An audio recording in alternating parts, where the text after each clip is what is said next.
Valentine's ദിനത്തിൽ തന്നെ മധ്യപ്രദേശിൽ നിന്ന് പുറത്തുവരുന്നത് ഞെട്ടിക്കുന്ന ഭയപ്പെടുത്തുന്ന ഒരു വാർത്തയാണ്. ഒരു 33-കാരിയെ കൊന്ന് മൃതദേഹം സെപ്റ്റിക് ടാങ്കിൽ തള്ളിയിരിക്കുന്നു.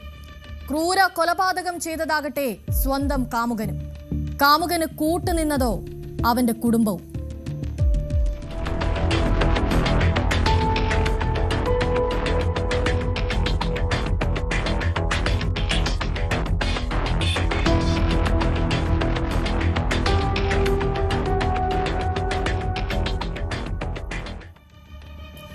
ഭോപ്പാലിലെ നിഷാദ്പുരയിലാണ് അതിദാരുണമായി ഈ കൊലപാതകം നടന്നത്. മഹാരാഷ്ട്ര ഗോണ്ടിയ സ്വദേശിനിയായ അഷ്റഫി സിയ എന്ന യുവതിയെ അവളുടെ കാമുകനായ സമീറും കുടുംബവും ചേർന്ന് കൊന്ന് പെട്ടിയിലാക്കി സെപ്റ്റിക് ടാങ്കിൽ തള്ളി. വ്യാഴാഴ്ചയാണ് സമീറിന്റെ വീടിന് സമീപത്തെ ആളൊഴിഞ്ഞ പുരയിടത്തിലെ സെപ്റ്റിക് ടാങ്കിൽ സിയയുടെ മൃതദേഹം കണ്ടെത്തിയത്. സെപ്റ്റിക് ടാങ്കിൽ നിന്ന് ദുർഗന്ധം വമിച്ചതോടെ ഇവിടെ കളിക്കാനെത്തിയ കുട്ടികളാണ് നാട്ടുകാരെ വിവരമറിയിക്കുന്നത്. തുടർന്ന് നാട്ടുകാരും പോലീസും സ്ഥലത്തെത്തി. സെപ്റ്റിക് ടാങ്കിൽ പരിശോധിച്ചപ്പോൾ പോലീസിന് ലഭിച്ചതാകട്ടെ ഒരു വലിയ ഇരുമ്പ് പെട്ടി. ഇത് പുറത്ത് എടുത്ത് തുറന്നതോടെ പോലീസും ചുറ്റും കൂടി നിന്നവരുമൊക്കെ ഒന്ന് ഞെട്ടി. ആ ഇരുമ്പ് പെട്ടിക്കുള്ളിൽ ഉണ്ടായിരുന്നത് അഴുകിയ നിലയിലുള്ള ഒരു മൃതദേഹമായിരുന്നു. മൃതദേഹത്തിന് ഏകദേശം 4 ദിവസത്തോളം പഴക്കമുണ്ടെന്നാണ് പോലീസിന്റെ കണ്ടെത്തൽ. കഴുത്ത് ഞെരിച്ചാണ് യുവതിയെ കൊലപ്പെടുത്തിയതെന്നും പോലീസ് കണ്ടെത്തി. യുവതിയുടെ കയ്യിലുണ്ടായിരുന്ന ടാറ്റുവാണ് ആരാണ് മരിച്ചതെന്ന് കണ്ടെത്തുന്നതിൽ നിർണായക തെളിവായി മാറിയത്. 26 മെയ് 1992 എന്ന ജനന തീയതിയാണ് സിയയുടെ കയ്യിൽ ടാറ്റു ചെയ്തിരുന്നത്. ഇത് കേന്ദ്രീകരിച്ചും മറ്റു വിവരങ്ങൾ ശേഖരിച്ചും നടത്തിയ അന്വേഷണത്തിൽ കൊല്ലപ്പെട്ടത് സമീറിന്റെ വീട്ടിൽ താമസിച്ചിരുന്ന സിയയാണെന്ന് സ്ഥിരീകരിക്കുകയായിരുന്നു. എന്തിനായിരിക്കാം സമീർ തനിക്കൊപ്പം താമസിച്ചിരുന്ന തന്റെ കാമുകിയെ കൊന്നിട്ടുണ്ടാവുക? അതിന് അവനോടൊപ്പം അവന്റെ കുടുംബവും കൂട്ടുനിന്നത് എന്തിനായിരിക്കാം? അങ്ങനെ നിരവധി ചോദ്യങ്ങളാണ് ബാക്കി നിൽക്കുന്നത്.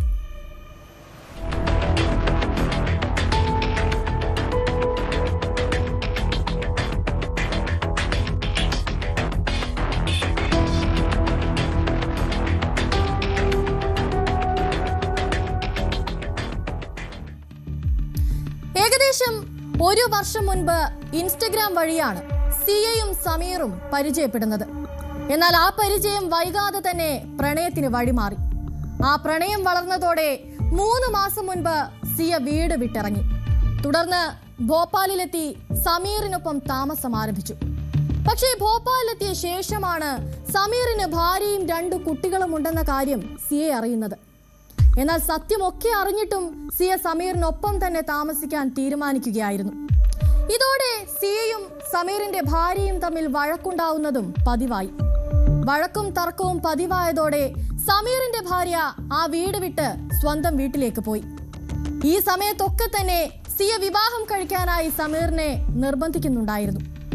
വിവാഹത്തിന് സമ്മതമല്ലെങ്കിൽ 5 ലക്ഷം രൂപ നൽകണമെന്നും അല്ലെങ്കിൽ പോലീസിൽ പരാതി നൽകുമെന്നും സിയ ഭീഷണിപ്പെടുത്തുകയും ചെയ്തു. കഴിഞ്ഞ തിങ്കളാഴ്ച ഇരുവരും തമ്മിൽ ഇതേ കാര്യത്തെ ചൊല്ലി തർക്കമുണ്ടായി. ഈ തർക്കത്തിന് പിന്നാലെ സമീർ സിയയെ കഴുത്ത് ഞെരിച്ച് കൊല്ലുകയായിരുന്നു. കൊലപാതകത്തിന് ശേഷം തെളിവ് നശിപ്പിക്കാനായി സമീർ സഹോദരനെയും മാതാവിനെയും സഹായം തേടി വിളിക്കുകയായിരുന്നു. ഇവരുടെ സഹായത്തോടെ മൃതദേഹം ഇരുമ്പ് പെട്ടിയിലാക്കി രാത്രി സമീപത്തെ ആളൊഴിഞ്ഞ പുരയിടത്തിലെ സെപ്റ്റിക് ടാങ്കിൽ ഉപേക്ഷിച്ചു. സംഭവത്തിൽ മുഖ്യപ്രതിയായ സമീർ ഒളിവിലാണ്.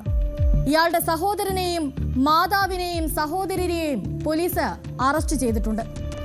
സമീറിന്റെ ഭാര്യയ്ക്കും കൃത്യത്തിൽ പങ്കുണ്ടോ എന്നതും പോലീസ് അന്വേഷിച്ചു വരികയാണ്. അതേസമയം കൊല്ലപ്പെട്ട സിയയുടെ പശ്ചാത്തലത്തെക്കുറിച്ചും പോലീസ് ചില വിവരങ്ങളൊക്കെ പുറത്തുവിട്ടിട്ടുണ്ട്. കൊല്ലപ്പെട്ട യുവതി നേരത്തെ 3 തവണ വിവാഹം ചെയ്തെന്നാണ് പോലീസ് വ്യക്തമാക്കുന്നത്. മഹാരാഷ്ട്ര, രാജസ്ഥാൻ എന്നിവിടങ്ങളിൽ നിന്നാണ് യുവതി നേരത്തെ വിവാഹം കഴിച്ചിട്ടുള്ളതെന്നും പോലീസ് വ്യക്തമാക്കി.